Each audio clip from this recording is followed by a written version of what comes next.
ይህ በወቅታዊ ጉዳዮች ላይ የሚያተኩረው የዩቲዩብ ቻናላችሁ ነው። ዛሬ በሀገራችን ኢትዮጵያና በዓለም አቀፍ ደረጃ የተሰሙ ዋና ዋና ዜናዎችን ይዘንላችሁ ቀርበናል። በቅድሚያም አርዕስተ ዜናዎቹን እናሰማችሁ። በጠቅላይ ሚኒስትር አብይ አህመድና በመንግስታቸው ላይ ያነጣጠረ ታላቅ ዓለም አቀፍ የተቃውሞ ሰልፍ ዘመቻ ተጠራ። የሰልፉ አስተባባሪ ኮሚቴ እንደገለጹት ንቅናቄው በአማራ ሕዝብ ላይ የተፈጸመ ያለውን የዘር ማጥፋት ጦርነት ለመቃወምና መንግስት ሊያካሄድ ያቀደውን ምርጫ ቅቡልነት ለማሳጣት ያለመ ነው ተብሏል። ባሩድ ባለበት ድምጽ መስጠት አይታሰብም በሚል መሪ ቃል ዛሬ በአውሮፓ የሚጀመረው ይህ ሰልፍ በመጪው የግንቦት ወር በአሜሪካ፣ በፈረንሳይና በሌሎች የዓለም ከተሞች ቀጣይነት ይኖረዋል ተብሏል። ሰልፈኞቹ አገዛዙ የህዝብ ውክልና እንደሌለውና የዓለም አቀፉ ማህበረሰብ ለዚህ አምባገነናዊ ስርዓት እውቅና መስጠት የለበትም የሚል ጠንካራ መልእክት እያስተላለፉ ይገኛሉ። ዝርዝሩን ይዘናል። ደማችንን የገበርንለት ሀገር የቤት ተስፋችንን አይንፈገን በሚል መፈክር በጦር ሜዳ አካላቸውን የከፈሉ የመከላከያ ሰራዊት አባላት በኦሮሚያ ከተሞች አደባባይ ወጡ።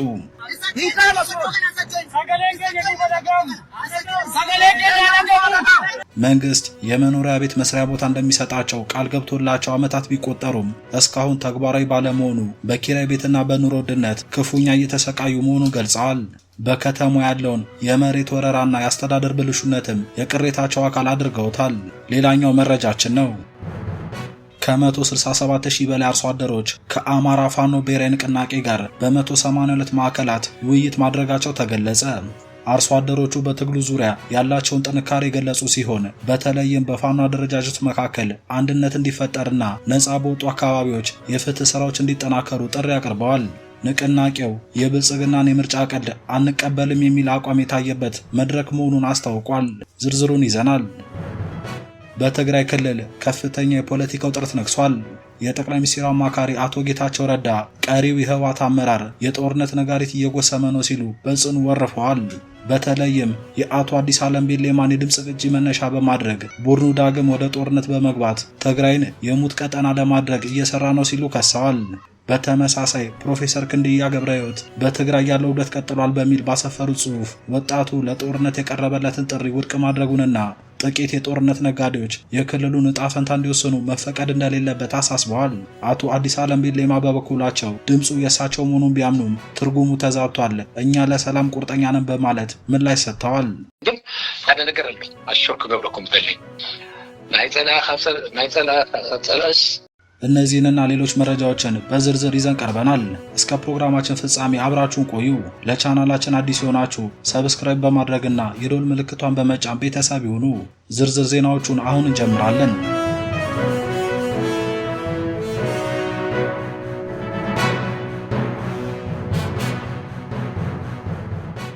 በመጀመሪያም በጠቅላይ ሚኒስትር አብይና በመንግስታቸው ላይ ዓለም አቀፍ የተቃውሞ ሰልፍ ዘመቻ ተጠራ። የሰልፉ አዘጋጅ ኮሚቴ የአብይ አህመድ አገዛዝ በአማራ ሕዝብ ላይ የፈጸመ ያለውን የዘር ማጥፋት ጦርነት በመቃወምና ሊያካሄድ ያቀደው ምርጫ ቅቡልነት ለማሳጣት ያለመ ታላቅ ዓለም አቀፍ የተቃውሞ ሰልፍ ዘመቻ መጥራታቸው ተገልጿል። በዘር ማጥፋት መካከል ምርጫ የለም በሚል መሪ ቃል የተዘጋጀው ይህ ንቅናቄ ያገዛዙ አፋኝ እርምጃዎች ለዓለም አቀፉ ማህበረሰብ በይፋ ለማጋለጥ ያለመ ነው ተብሏል።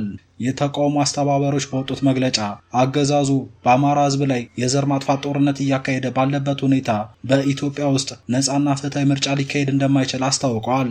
ባሩድ ባለበት ድምጽ መስጠት አይታሰብም የሚለው መርህም የዚሁ ንቅናቄ ዋነኛ ድምጽ ሆኗል ሲሉ አስታውቀዋል። ሰልፈኞቹ አገዛዙ ከዚህ በኋላ የህዝብ ውክልና እንደሌለው ቅቡልነት እንዳጣና የውሸት ትርክቱ ማብቃት እንዳለበት በጽኑ እያሳሰቡ ይገኛሉ። ይህ መጠነ ሰፊ የሰልፍ ዘመቻ በዛሬው ዕለት በስዊድን መዲና ስቶክሆልም የሚጀመር ሲሆን በመጪው ግንቦት ወር በተለያዩ የዓለም አቀፍ ከተሞች ቀጣይነት ይኖረዋል ተብሏል። ሰልፉ በቀጣይም በአሜሪካ፣ ፈረንሳይና በሌሎች ሀገራት እንደሚካሄድ ተጠቁሟል። ይህ ንቅናቄ ኢትዮጵያ የሚያስፈልጋት ፍትህ እንጂ የይስሙላ ምርጫ አይደለም የሚል ጠንካራ መልእክት ለዓለም አቀፍ ማህበረሰብ የሚያስተላልፍ ነው የተባለ ሲሆን ሰልፈኞቹ የሚሰጡት ድምጽ ለአምባገነናዊ ስርዓት ቅቡልነት እንደማይሰጥና በአማራ ሕዝብ ላይ የታወጀው ጦርነት በአስቸኳይ እንዲቆም ግፊት እንደሚያደርጉ አስታውቀዋል። ደማችንን የገበርንለት ሀገር የቤት ተስፋችንን አይንፈገን ሲሉ የአካል ጉዳተኛ መከላከያ ሰራዊት አባላት ሰልፍ አደረጉ። በተለያዩ የአገሪቱ ክፍሎች ግዳጃቸው ሲወጡ ቆስለው አካል ጉዳተኛ የሆኑ የኢፌድሪ መከላከያ ሰራዊት አባላት በዛሬው ዕለት በቢሾፍቱ ከተማ ተቃውሟቸውን በሰልፍ ገልጠዋል። ሰልፈኞቹ የቢሾፍቱ ከተማ አስተዳደር ለረጅም ጊዜ ቃል የገባላቸውን የመኖሪያ ቤት መስሪያ ቦታ በአስቸኳይ እንዲያስረክባቸው በጽኑ ጠይቀዋል። በጦር ግንባር ውድ አካላቸውን የከፈሉ እነዚህ የቀድሞ ሰራዊት አባላት ዛሬ በቢሾፍቱ ጎዳናዎች ላይ በወጡበት ወቅት ካነገቧቸው መፈክሮች መካከል ቃል የተገባልን ቦታ ይሰጠንና የሀገር መከታዎችን አታንገላቱ የሚሉ ይገኙበታል። እንደ ሰልፈኞቹ ገለጻ የከተማ አስተዳደሩ የመኖሪያ ቤት መስሪያ ቦታ እንደሚሰጣቸው ቃል ከገባላቸው ዓመታት ተቆጥረዋል። አካል ጉዳተኛ ከመሆናቸው ጋር ተያይዞ በኪራይ ቤቶች ውስጥ ለመኖርና ወራዊ ክፍያዎችን ለመሸፈን ከፍተኛ ማህበራዊና ኢኮኖሚያዊ ጫና እየደረሰብን ይገኛል። ተደጋጋሚ ምላሽ ለማግኘት እስካሁን በተግባር የታየ ለውጥ የለም ብለዋል።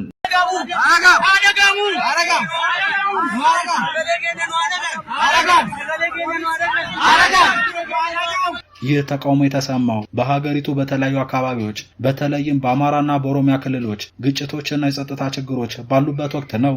በጦርነት ምክንያት የአካል ጉዳተኛ የሚሆኑ የሰራዊቱ አባላት ቁጥር እየጨመረ ባለበት በዚህ ወቅት መንግስት የገባቸውን ቃሎች አለመፈጸሙ በሰራዊቱና በቤተሰቦቻቸው ላይ የሞራል መውደቅ እያመጣ መሆኑ በሰፊው ይነገራል። በቅርቡ በኢትዮጵያ የታየው ከፍተኛ የኑሮ ውድነትና የቤት ኪራይ ዋጋ መጨመር ቋሚ ገቢ የሌላቸውን በአካል ጉዳት ምክንያት መስራት የማይችሉ የቀድሞ የሰራዊት አባላትን ለከፋ ደህንነት እያጋለጠ መሆኑን የዘርፉ ተንታኞች ይገልጻሉ።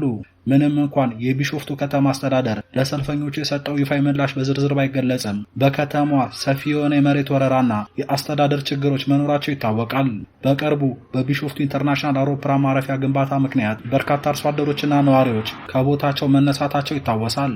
ይህ የመሬት እጥረትና የካሳ አከፋፈል ችግር ለአካል ጉዳተኛ ሰራዊት አባላት የተገባውን ቃል ለመፈጸም እንደ ምክንያት እየቀረበ ይገኛል።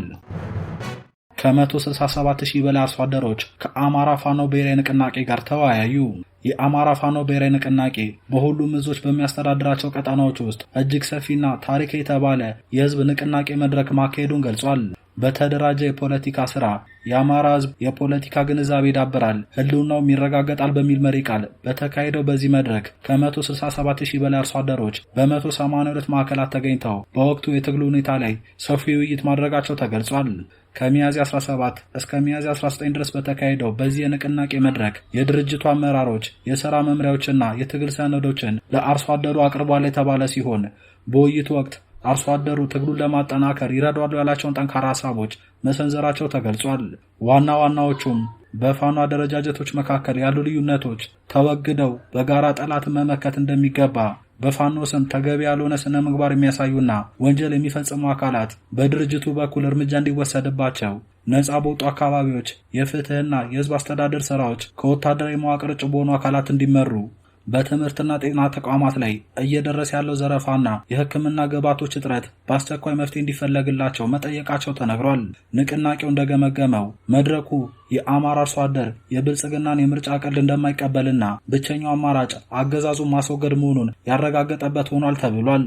ምንም እንኳን መድረኮቹን በታቀደው መሰረት ቢከናወኑም የሚዲያ ባለሙያዎችና የቁሳቁስ እጥረት፣ የበጀት እጥረት እንዲሁም በተለያዩ አካባቢዎች የነበረው ውጊያ የንቅናቄውን ድባብ ለዓለም አቀፍ ማህበረሰብ በፍጥነት ለማድረስ እንቅፋት እንደነበሩ ተገልጿል።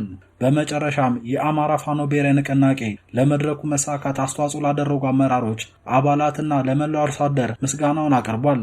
ይህ ንቅናቄ ህዝቡ በትግሉ ላይ ያለውን እምነት ያደሰበትና ወደፊት ለሚደረጉ ድርጅታዊ ዘመቻዎች ጠንካራ መሰረት የጣለ መሆኑ ተረጋግጧል ሲል አስታውቋል። የጠቅላይ ሚኒስትሩ አማካሪና የስምረት ፓርቲ ሊቀመንበር አቶ ጌታቸው ረዳ ቀሪው የህወሓት አመራር ከሰላም ይልቅ የጦርነት ነጋሪትን እየጎሰመ መሆኑን በመግለጽ ቡድኑን በፖለቲካ የከሰረ ሲሉ አጥብቀው ተችተዋል። አቶ ጌታቸው ይህንን ያሉት የህወሓት ማዕከላዊ ኮሚቴ አባል የሆኑት አቶ አዲስ አለም ቢሌማ በቅርቡ ለዲያስፖራው ማህበረሰብ ያደረጉትን የድምፅ ግጭ መነሻ በማድረግ ባወጡት መግለጫ ነው።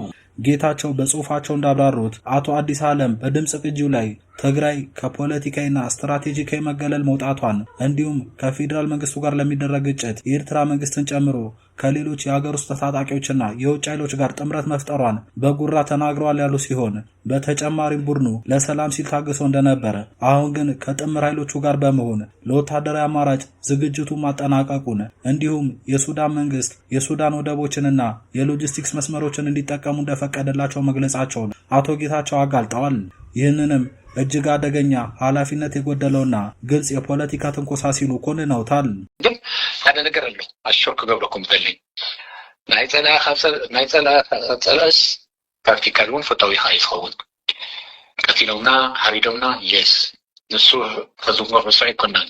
የድሮቹ የህወሓት አመራሮች ከጦርነት ውጪ ሌላ ቋንቋ እንደማይገባቸውና ፖለቲካዊ አለመረጋጋት ሲገጥማቸው አሁንም ወደ ጦርነት ስሜት እንደሚመለሱ የገለጹት ሊቀመንበሩ የትግራይ ህዝብ የሚፈልገው ሰላም፣ መልሶ ግንባታና መረጋጋት እንጂ ያረጁ መፈክሮችንና አዳዲስ የጦርነት ጥምረቶችን አይደለም ብለዋል።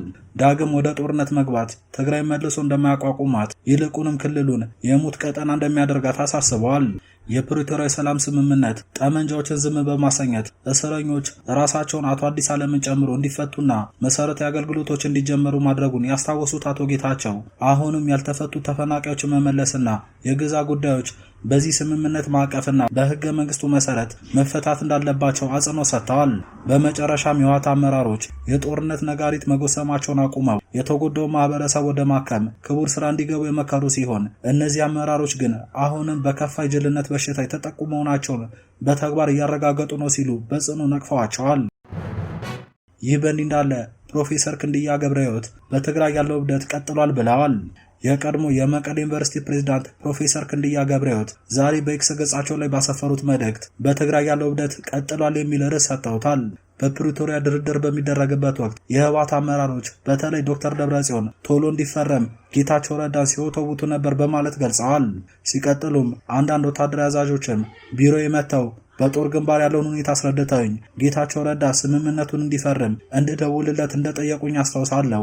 አዛዦቹ በጦር ግንባር ምን እንደተፈጠረ ምን እንደነበር ስለማያውቁ ቢያንስ በተኩስ አቁም ከዚያ ለመውጣት መፈለጋቸው ትክክል ነበር ብለዋል። የፕሪቶሪያ ስምምነት እንዳተረፍን ሁላችንም እናውቃለን ብለዋል። ጨምሮም ይሁን እንጂ ስምምነቱ ከተፈረመ በኋላ የህወሓት ማዕከላዊ ኮሚቴ ወዲያውኑ ስምምነቱን ማውገዝ ጀመረ ያሉት ፕሮፌሰር ክንድያ ይህ ጉዳይ በፓርቲው ውስጥ ክርክር ማስነሳቱን አውስተዋል። አንድ የህወሓት ስራ አስፈጻሚ ኮሚቴ አባል ይህንን ስምምነት ከመቀበል ራሴን ባጠፋ መርጣለሁ እስከማለት ደርሶ እንደነበር ገልጸው ይሁንና አብዛኛው ማዕከላዊ ኮሚቴ አባል በመደገፉ የፕሪቶሪያ ስምምነት ተቀባይነት ማግኘቱን ገልጸው በዚህ ውሳኔ ተስፋ የቆረጠው ስራ አስፈጻሚ ኮሚቴ ስምምነቱ ተግባራዊ እንዳይሆን የማደናቀፍ ስልት ይዞ መቅረቡን አስታውቀዋል።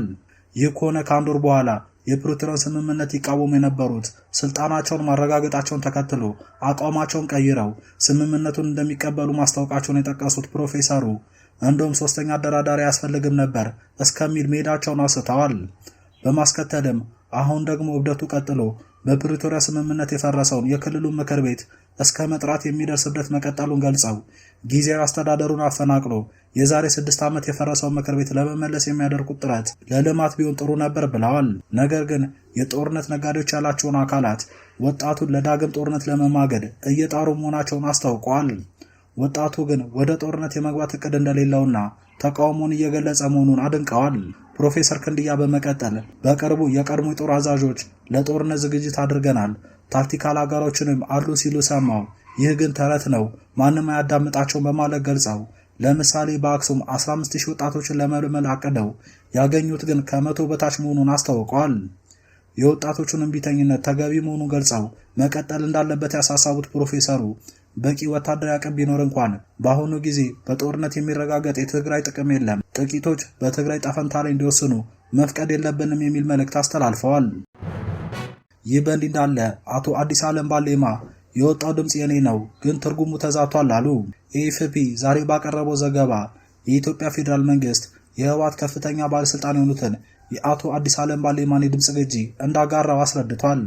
የዜና አውታሩ ይህንን የድምጽ ቅጂ ሲያስተረጉም አቶ አዲስ ዓለም ከፌዴራል መንግስቱ ጋር በመናደርገው ትግል ብቻችንን አይደለንም የሚል ሐሳብ መሰንዘራቸውን መረዳቱን አስታውቋል።